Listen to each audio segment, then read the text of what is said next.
ETF index mutual funds నేర్చుకుని stock మార్కెట్లో రాణించాలనుకుంటున్నారా? వెంటనే ఈ నెంబర్కి కాల్ చేయండి. నమస్తే రమ్ గారు. నమస్తే జయ. ఏదైనా మంచి కథ చెప్తారండి? న్యాయబుద్ధి కలవాడి కథ చెప్తా. న్యాయబుద్ధి కలవాడా? న్యాయబుద్ధి కలవాళ్ళు కనిపిస్తారు కదా జయ. కనిపిస్తున్నారా రమ్ గారు ఈ రోజుల్లో? ఏమో నాకు కనపడతారు జయ. కనిపిస్తారా? నిజమే రమ్ గారు. నిజం. ఓ సూపర్. అయితే మీరు ఇంకా అసలు సూపర్. నేను సూపర్ అంటే నాకు మంచి కూడా సమాజంలో- న్యాయబుద్ధే ఉంది. మంచి సమాజంలో ఉన్నారు మీరు. నేను కూడా న్యాయబుద్ధిగానే కలిగి ఉంటాను జయ. సాధారణంగా ఎందుకు మనం ఉన్నా కూడా మనకు అలాంటి వాళ్ళు కనపడరు కదా, కానీ నాకు కనిపిస్తూనే ఉన్నారు. లేకుండా ఏం లేదు, మరీ దేశం గొడ్డుపోలేదమ్మా అంత. అంత గొడ్డుపోలే, అంత దుర్మార్గులుగా ఏం లేరు. మంచివాళ్ళు బోళ్ళంత మంది ఉన్నారు. న్యాయంగా పోదాం కనీసం మన వరకు అయినా సరే. ఖచ్చితంగా ఉన్నారు రమ్ గారు. ఉండబట్టే ఇంకా ఉంది, రేపు అనేది వస్తుంది మనకి. ఇంకా ఉంది లోకం. అంతే కదా. ఇది తూర్పు చైనా కథ జయ. చైనీస్ స్టోరీస్ కొంచెం డిఫరెంట్గా ఉంటాయి. చైనా కథలు ఎందుకని అడగండమ్మా, హాయిగా వినేయండి.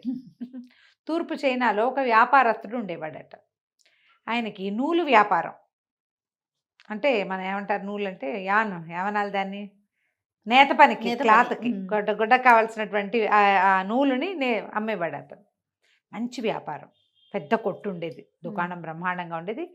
వెనకాల ఇల్లు, ముందు దుకాణము ఉండేది, పైన ఇల్లు కింద దుకాణము అట్లా ఉండేది. చాలా కాలం ఆయనకి పెళ్ళవల. ₹1,00,000 ఉండి ఏం ప్రయోజనం, పిల్ల పీచా అనేవాడు. ముందు ఏదో పెళ్ళైతే భార్య చనిపోయిందని పిల్లలు కలగల. అయితే ఆ చుట్టాలు ఈ చుట్టాలు పెళ్ళిళ్ళ పేరక్కలు బోళ్ళంతమంది కనిపిస్తారు. చైనా కథల్లో పెళ్ళిళ్ళ పేరక్కలు ఎక్కువగా ఉంటారు. అవును అవును. చైనా సినిమాల్లో కూడా, చైనీస్ మూవీస్లో ఆడవాళ్ళు పెళ్లి సంబంధాలు చెప్పేవాళ్ళు కనపడుతూ ఉంటారనమాట. ఈ పేరక్కలు ఏమన్నారు, పెళ్లి చేసుకుంటానంటే చెప్పు, నువ్వు చేసుకుంటానని చెప్పు అంటే ఎవరో ఒకళ్ళు చేసుకుంటానన్నాడు. వీళ్ళు ఏం చేశారు, చుట్టుపక్కల ఊళ్ళలో పేద పిల్లని ఒకదాన్ని పట్టుకొచ్చారు. పట్టుకొచ్చి పెళ్ళికొడుకు కోటీశ్వరుడు, 40 ఏళ్ళు ఉంటాయని చెప్పారు. పిల్లని తెచ్చి పెళ్లి చేశారు, చిన్న పిల్లని. తీరా పిల్లకి పెళ్ళి అయ్యాక దానికి తెలిసింది వీళ్ళకి డబ్బులు ఉన్నాయి కానీ ఈయన చాలా ముసలివాడు, 60 ఏళ్ళు దాటిన వాడు. ఇంకేం చేస్తుంది, పోనీలే తినడానికి తిరగడానికి హాయిగా ఇల్లు బాకిలి అన్నీ ఉన్నాయి కదా అని సర్దుకు ఊరుకుంది చిన్నపిల్ల. అయితే దానికి కళ్ళు కొంచెం పెద్దవి, అటు ఇటు చూస్తూ ఉంటుంది అనమాట. అయితే ఏమైందట, ఒకనాడు ఆయన ఏదో బయటికి వెళ్ళాడు, ఊరు వెళ్తే పని మనిషి, ఇంట్లో పని లేదు, మగవాళ్ళు లేకపోతే పనులు ఉండవు, వంటలు అవి తక్కువ చేస్తారు. అవును. వాళ్ళ కోసం వచ్చేవాళ్ళు, వాళ్ళకి వీళ్ళకి టీలు కాఫీలు పెట్టడాలు హడావిడి ఉంటుంది. అసలు వాడు లేకపోతే ఎవరు రారు ఇంటికి, వాళ్ళకి వంట లేదు. వీళ్ళిద్దరు పని మనిషి ఆవిడ తేలిగ్గా ఏదో చేస్తూ తిన్నారు. ఎంతసేపు అని ఇంట్లో ఉంటామమ్మా, పదండి బయటికి పోతాం అని తీసుకొచ్చింది. బయటికి వెళ్ళొచ్చు అంటే ఏం పర్వాలేదు, చక్కగా మంచి బట్టలు కట్టుకొని మేలు మూసుకేసుకుని వెళ్దాం మనం అని చెప్పి బయటికి తీసుకొచ్చింది. పైనుంచి కిందకి దిగొస్తే కింద దుకాణం ఉంది. దుకాణంలో 2 కుర్రాళ్ళు ఉన్నారు. ఒక పాత గుమాస్తా, ముసలి గుమాస్తా, ఒక పడుచు గుమాస్తా. వాళ్ళిద్దరిని పలకరించింది. యజమానురాలని నమస్కారాలు చేశారు, యజమానురాలకి దండాలు పెట్టారు, కొత్త యజమానురాలకి. అక్కడి నుంచి ఆవిడ, మీకు అన్నీ సాగుతున్నాయా, బాగా కుదురుతుందా, పని బాగుందా, మనకు వ్యాపారం బాగుందా, మీకు డబ్బులు సరిపడా వస్తాయా, పండగలకి డబ్బులు ఇస్తున్నారా అని కనుక్కొని పైకి వెళ్ళి ఏం చేసింది, చెరుకో బహుమానం, చెరుకో కాస్త చిన్న మూట డబ్బులు పట్టుకొచ్చింది. పెద్ద గుమాస్తాకి ఒక 10 కాయిన్లు, చిన్న గుమాస్తాకి ఒక 10 కాయిన్లు ఇచ్చేసరికి సరే కాయిన్లు చూసుకున్నారు. ఒకళ్ళ కాయిన్లు ఒకళ్ళు చూడాల. యజమానురాలు వీధిలోకి వెళ్ళిపోయింది పని మనిషిని తీసుకుని. తర్వాత చిన్న గుమాస్తా చూసుకున్నాడు. ఈ అమ్మాయి ఒక తేడా చేసింది. పెద్ద గుమాస్తాకి 10 వెండి కాసులు ఇచ్చి, చిన్న గుమాస్తాకి 10 బంగారు కాసులు ఇచ్చింది. వీళ్ళకి తెలియలే. పెద్దవాడు రెండోవాడికి కూడా 10 వెండి కాసులు అనుకున్నాడు, చిన్నవాడు పెద్దవాడికి కూడా బంగారు కాసులేనని భావించుకున్నారు. ఇద్దరు ఈక్వల్ అనుకున్నారు. అక్కడ కొట్టుకి కాపలా ఉండాలి, వంతుల వారీగా ఉంటారు. ఒక రాత్రి అతను, ఒక రాత్రి ఇతను చొప్పున.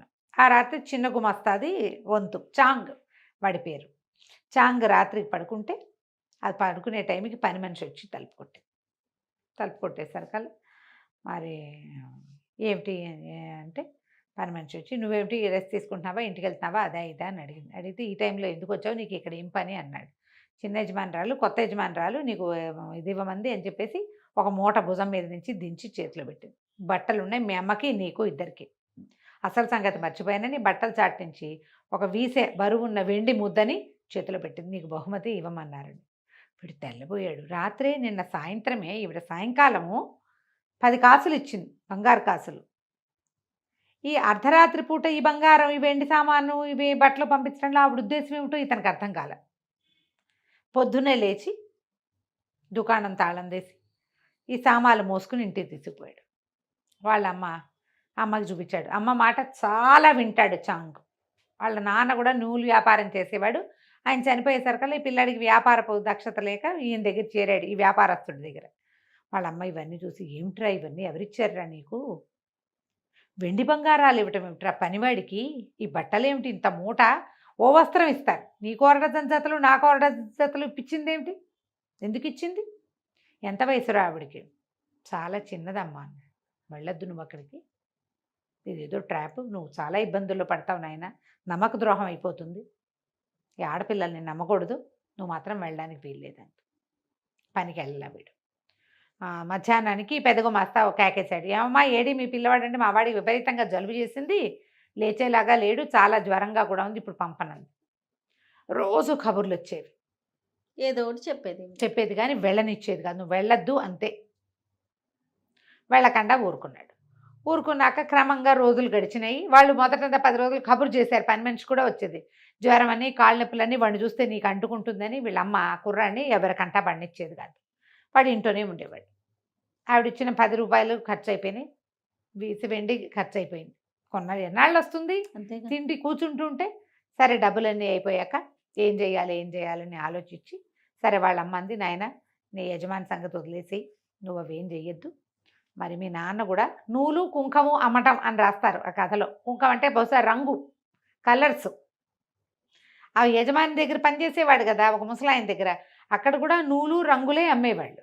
మీ నాన్న అదే చేశాడు. ఒక నూలు తట్ట నేను సంపాదించి పెడతా, చుట్టుపక్కల నూలుకి సంబంధించిన రంగులు, డైస్, కలర్ డైస్, డై చేసే రంగులు, నువ్వు కూడా అవే అమ్ము, ఎంత కొంచెం వస్తే అంత కొంచెం వస్తుందిరా, ఖర్చులు తేలిక గడుపుకుందాము, మన దగ్గర నూలు తట్టు ఉంది, నేను నూలు సంపాదించుకొస్తానని చుట్టుపక్కల ఎవరో స్నేహితులతో మాట్లాడుకుని ఆవిడ అనామతగా కొంచెం నూలు ఇచ్చి పిల్లాడు వెళ్ళి అమ్ముకొచ్చి మధ్యలో ఉండి డబ్బులు తీసుకునేలాగా ఏర్పరిచింది. ఓ రంగులు కావడి, ఓ నూలు తట్టా పుచ్చుకుని తిరిగేవాడు. అయితే కొద్ది రోజులు పర్వాలేదు, వాళ్ళ స్థితి గడిచి వాళ్ళు పేదగా ఉండటానికి, పొదుపుగా ఉండటానికి అలవాటు పడ్డవాళ్ళు. ఇల్లు మాత్రం సొంత ఇల్లు బాగుండేది. అయితే ఒకసారి ఏమైంది, దీపావళి పండుగ వచ్చింది. దీపావళి పండగలో రాజుగారి మందిరం దగ్గర పెద్ద పెద్ద దీపాలు పెడతారు.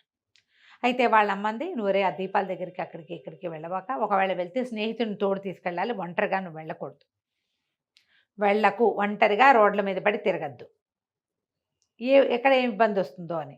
అయితే ఓ స్నేహితుడిని పుచ్చుకొని తిరగడం మొదలుపెట్టాడు. తిరుగుతుంటే రాజుగారి దగ్గర విచిత్రమైన దీపాలు పెడతారు, షాండ్లేర్లు వెలిగిస్తారు, అవన్నీ చూస్తూ ఉంటే కుర్రాడికి ఏమనిపించింది, పూర్వపు యజమాని ఉన్నాడు కదా, ఆయన కూడా ఈ దీపావళి పండగకి ఎన్ని మతాబులో కల్పించేవాడు, అది కూడా చూద్దామని మనసు పుట్టింది. ముందరేడు తను అక్కడ చూశాడు. అటు వెళ్ళేసరికల్లా ఆ ఇంటికి వెళ్తే ఆ ఇల్లు మూతబడి ఉంది, జప్తు చేయబడిందని రాసింది కాగితం, బయట ముద్ర ఇదేసి సీలేసి లక్కసీలు వేయబడింది. ఆశ్చర్యపోయాడు. అయ్యోయ్యో ఇదేమిటి ఇట్లా జరిగింది, ఇలా ఎందుకు జరిగిందో వాడికి అర్థం కాలేదు. తిరిగి వచ్చేసాడు. మర్నాడు వీడు ఈ కుర్రాడితో కలిసి తిరుగుతున్నాడు కదా, ఇద్దరు స్నేహితుడితో కలిసి, వాడు కనపడలా మామూలుగా కలుసుకునే చోట. ఈ లోపల ఎవరో వచ్చి నిన్ను పిలుస్తున్నారు, దీని దగ్గర అక్కడ ఏముంది, ఒక పూటకోళ్ళ ఇల్లు ఉంది, పూటకోళ్ళ ఇంట్లో నుంచి ఎవరో నిన్ను పిలుస్తున్నారని ఒక కుర్రాడు వచ్చి చెప్పాడు. వీడేమనుకున్నాడు, చాంగు తన స్నేహితుడు పూటకెళ్ళి ఇంట్లో ఏమన్నా తినడానికి కూర్చున్నాడేమో, లేకపోతే నన్ను ఎవరు పిలుస్తారు, విందు కోసం నన్ను కూడా పిలుస్తున్నాడు, కలిసి భోజనం చేద్దామని పిలుస్తున్నాడని ఆ పూటకోళ్ళ ఇంట్లోకి పోయాడు. ఇంట్లోకి పోతే అక్కడ వీడికి తన పాత యజమానురాలు కనపడింది. వీడు ఆశ్చర్యపోయాడు. మీరేమిటండి ఇక్కడ అన్నాడు. అనేసరికల్లా ఏం చేయను, మా ఆయన మంత్రి గారిది ఏదో మంత్రి గారి మాట చెప్పలే, మా ఆయన పూట వెండి నాణాలు తయారు చేస్తున్నట్ట, అంటే దొంగ నాణ్యాలు కొట్టిస్తున్నాడు, ముద్రణ చేయిస్తున్నట్ట, రాజభట్టలు పట్టుకుపోయారు, ఆస్తంతా జప్తు చేశారు, నా ఇంట్లో ఉండడానికి వీలవక ఏదో పూటకోళ్ళు ఇంట్లో ఉంటున్నాను, మీ ఇంట్లో కొద్ది రోజులు ఆశ్రయం ఇవ్వవా నాకు అని అడిగింది. తెల్లబోయాడు. అమ్మ బాబోయ్, ఈవిని తీసుకెళ్తే అమ్మ ఏమంటుందో, ఈవిడ బంగారం వెండి ఇచ్చిందని వాళ్ళ ఇంటికి వెళ్ళనివ్వకుండా చేసేసింది అమ్మ. కాదండి, మా ఇల్లు అంత గొప్ప ఇల్లు కాదండి, రెండోది మా అమ్మ ఒప్పుకోవాలి, మా అమ్మ ఏమంటుందో తెలీదు, మీలాంటి వాళ్ళు ఉండదగిన ఇల్లు కాదు, తర్వాత నేనేదో చిన్న బతుకు ఈడ్చేవాడిని అంటే నువ్వు ఎందుకు, నువ్వేం భయపడిపోక అని ఒక ముత్యాల హారం చూపించింది. చూడు ఎంత పెద్ద ముత్యాల హారము, నేను తెచ్చేసుకున్నాను మా ఆయన ఇంటి నుంచి, ఒక్కో ముత్యం అమ్ముతూ కాలక్షేపం చేయొచ్చు, ముత్యం చాలా ఖరీదు, ముత్యం అమ్మితే బోల్ డబ్బులు వస్తాయి, నువ్వు వ్యాపారం చేసుకోవచ్చు, నాకు గడవడానికి ఏమి ఇబ్బంది ఉండదు, నీకు నాకు కూడా గడుస్తుంది, మీ ఇంట్లో నేను ఉచితంగా ఉండను, తెలిసిన వాళ్ళు ఒక్కళ్ళు కూడా లేకుండా నేను ఇక్కడ పడున్నాను, మా పుట్టింట్లో అదేదో ఊరు, అక్కడికి నేను వెళ్ళలేను, ఇప్పుడు మా వాళ్ళు రానివ్వరు, పెళ్ళిళ్ళు అయిపోయిన పిల్లల్ని రానివ్వరు, పైగా మా ఆయన జైల్లో ఉండగా నేను ఎట్టా వెళ్తాను, పరువు తక్కువగాను, బాబు ఒప్పుకోవా ఉండండి మా అమ్మని అడుగుతానంటే పదా నేను కూడా నీ వెనకాల వస్తానని ఈ చాంగుతో కలిసి యజమానురాలు చాంగు వాళ్ళ ఇంటికి వెళ్ళింది. ఆవిడ బాకెట్లో నుంచోబెట్టాడు, మా అమ్మని అడిగొస్తానండి అని లోపలికి వెళ్ళాడు. అమ్మ మా యజమాని అరెస్ట్ అయ్యాడే, పాపం ఇల్లు జప్తు చేశారు అంటే, అయ్యో నాయన ఆయనకి ఎంత కష్టం వచ్చిందిరా, 4 ఏళ్ళు నేను ఉద్యోగంలో పెట్టుకుని చక్కగా చూసుకున్నాడు, పండక్కి పబ్బానికి పిండి వంటలు అన్నీ చేయించి ఇచ్చేవాడు, బంగారు తండ్రి అంటే వాళ్ళ ఆవిడకి ఎంతో కష్టం వచ్చిందమ్మా, ఫలానా చోట కనపడింది, ఆవిడ మా ఇంట్లో ఉంటానని అడుగుతోందమ్మా అనేసరికి, అయ్యో పాపం చిన్న వయసు అమ్మాయికి ఎంత కష్టం వచ్చిందిరా, ఎక్కడుంది అంటే వాకిట్లో నుంచుందమ్మా, లోపల తీసుకురా అని. కష్టం వచ్చిందని జాలిపడ్డారు. లోపల పిలిస్తే ఆవిడేమో దండం పెట్టింది వచ్చి, అమ్మ మీ వంటి వాళ్ళు ఉండదగిన ఇల్లు కాదు, కాస్త మీ బంధువర్గం ఎవరైనా దొరికేదాకా మా ఇంట్లో ఉండండి, ఏదో కాలో గంజో మాతో పాటు తాగుదురుగానమ్మా ఉండండి అని ఉంచుకున్నారు. ఈవిడేం చేసింది, ఆ గొలుసు తెగొట్టి 2 ముత్యాలు కుర్రాడి చేతిలో పెట్టింది. హాయిగా వాళ్ళతో పాటు ఉండేది. ముసలాడు చక్కగా వంట చేస్తుంది. అప్పుడప్పుడు ఈ కుర్రాడితో స్నేహం చేయడానికి ప్రయత్నం చేసేది యజమానురాలు. కుర్రాడు లొంగేవాడు కాదు, వాళ్ళమ్మ ముందే చెప్పింది బడికి, నువ్వు సహాయం వరకే, అంతే, ఇంకో రకంగా ఈ అమ్మాయిని ఎంటర్టైన్ చేయకూడదు, వాళ్ళ చుట్టాలు పక్కాలు ఎవరైనా అడ్రస్లు దొరికేదాకా ఈవిడ మన ఇంట్లో ఉంటుంది, అంతే, వాళ్ళ కోసం ప్రయత్నం చేయి ఈ లోపల నువ్వు అని చెప్పింది. కానీ ముత్యాలు అమ్మిన డబ్బులతోటి ఇతను కింద వాళ్ళ వాకిట్లోనే కొట్టు ఒకటి పెట్టుకున్నాడు. ఇతనికి కొట్టు పెట్టేసరికల్లా యజమాని తాలూకు పూర్వపరిచయాల వాళ్ళు ఉంటారు కదా, వాళ్ళందరూ వీడి దగ్గరికి రావడం మొదలుపెట్టారు. బిజినెస్ బ్రహ్మాండంగా డెవలప్ అయింది. ఒక్కోటి మరి ముత్యాలు అమ్ముకుంటున్నాడు, అమ్మాడు, కొన్ని ముత్యాలు ఇచ్చింది, 1-2 చొప్పున షాపు బాగా డెవలప్ అయింది. వీడి బిజినెస్ అనుకుంది. ఈ యజమానురాల నుంచి భలే తప్పించుకోవాల్సి వచ్చేది అబ్బాయి. ఆవిడకి అసలు ఒంటరిగా దొరికేవాడే కాదు, కొట్లోకి ఆవిడని రానిచ్చేవాడు కాదు. ఓ పని మనిషిని పెట్టి ఆవిడకి సహాయంగా, ఆవిడ ఎక్కడికైనా వెళ్ళాలంటే అదే తీసుకెళ్ళాలి కానీ వీడు తీసుకెళ్ళకూడదు. అయితే ఒకనాడు ఏమైంది, ఇతను రాజప్రాసాదంలో ఏదో నూలు కావాలంటే పెద్ద పెద్ద తట్టలతో తీసుకెళ్ళి అక్కడ ఇప్పించి వస్తూ ఉంటే ముసలాయన కనపడ్డాడు. ఆ కనపడింది ఎవరు, ఇటు పాత యజమాని. తెల్లబోయాడు, ఆయన బట్టలన్నీ చిరిగిపోయి పాత గుడ్డలు, మనిషి అసలే ముసలాడు ఇంకా ముసిలిగా అయిపోయి పిచ్చి గుడ్డలు వేసుకుని తిరుగుతూ ఉంటే, బాబు మీకు ఎంత కష్టం వచ్చిందంటే, ఇదేమిటండి ఇట్లా అయిపోయారంటే, ఆయన అన్నాడు బాంచేత్ అని తిట్టాడు భార్యని, దొంగ మొహం, దాన్ని పెళ్లి చేసుకోవటం వల్లే నాకు ఈ కష్టం వచ్చింది, అనవసరంగా ఇంత వయసు వచ్చాక పెళ్లి చేసుకున్నాను, పాపిష్టిది అన్నాడు. అనగానే వీడు నిర్ఘాంతపోయాడు. ఏం జరిగింది అన్నాడు. ఏం జరగటం ఏంటి, మంత్రి గారింట్లో విందుకెళ్తే వాళ్ళ ఇంట్లో నుంచి ముత్యాలహారం కొట్టేసింది, ఆ ముత్యాలహారం నేనే తీసుకుపోయానని వాళ్ళు ఇల్లంతా సోదా చేసి నన్ను జైల్లో పెట్టి ఆస్తంతా జప్తు చేశారు, తీరా అదేమో నా ఇంట్లో ఊరేసుకుని చచ్చిపోయింది. ఓహో, అదేమైందో నాకు తెలీదు, ఊరేసుకుని చచ్చిపోయింది. దీని చావుకి వాళ్ళ ముత్యాలహారానికి లింక్ పెట్టి నన్నేమో అరెస్ట్ చేశారు, ఇప్పుడు వదిలిపెట్టారు, నా బతికి ఇటు అయిపోయింది, అంత ఆస్తున్నాడు, నేను ఆ ఇల్లుని స్వాధీనం చేసుకోలేను అమ్మాయి చచ్చిపోవటం వల్ల. నిర్ఘాత పెట్టి చచ్చిపోవటం ఏమిటి, మన ఇంట్లో ఉంది కదా అనలా పైకి, లోపల అనుకున్నాడు. సరే రండి బాబు మా ఇంటికి వెళ్దాం రండి అని ఆయన వెంబడి పెట్టు తీసుకెళ్ళాడు. ఆయన కాళ్ళు గడిగించి పని మనిషిని కాక వస్తే యజమానురాలను తీసుకురావే అన్నాడు.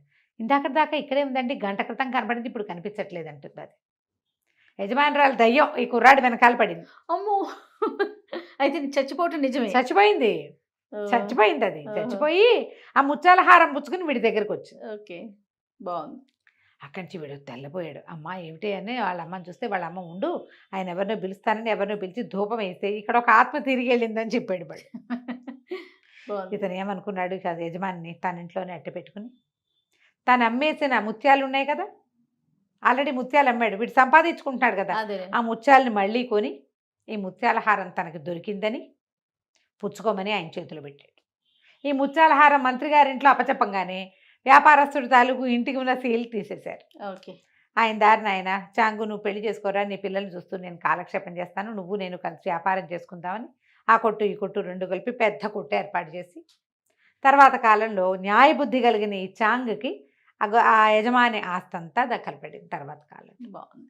వీడు అమ్మాయికి లొంగిన, ఆ ముత్యాలకు ఆశపడిన, ఉండేది కాదు. వీడికి జరిగేదే కాదు. అమ్మాయికి అది ఎవరితో ఆత్మకి దొరికేసేవాడు. అంతే. అదేం చేసేదో వేయండి. బాగుందండి. అత్యాస పడకుండా ఉంటే జీవితం బాగుంటుంది. అది అది నీతి. నమస్కారం. నమస్తే.